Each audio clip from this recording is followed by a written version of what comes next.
Receta e specave të kuq me djathë, gjizë dhe rigon. Atëherë, marrim specat dhe I lajm të gjithë një nga një me ujë të bollshëm. Më pas, marrim letrën dhe I fshijmë ato që mos na ngeli asnjë pikë ujë.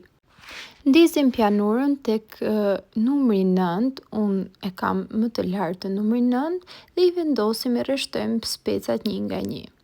I lëm për disa minuta derisa lëkura e specit të jetë bërë kështu e zezë. Marrim një qese plastike ose një tas qelshi të mbyllur me kapak, si të dëshironi ju, dhe I lëm aty për disa minuta, kështu që ajri të avullojë dhe lëkura të hiqet më lehtë. I marrim specat një nga një dhe ja heqim kështu lëkurën. Në këtë formë, specat do të jenë dhe më të shijshëm në gatimin që ne do të bëjmë.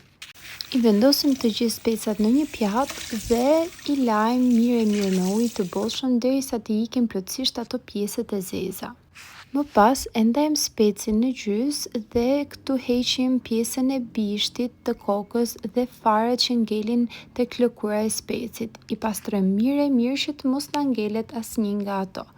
Kështu e bëjmë dhe me të gjithë specat e tjerë dhe I marrim, I vendosim në një dras dhe I presim në format që dëshirojmë. Unë këtu I kam prerë katrore të vogla, por ju mund t'i lini dhe ashtu siç janë të gjata dhe të mëdhaja.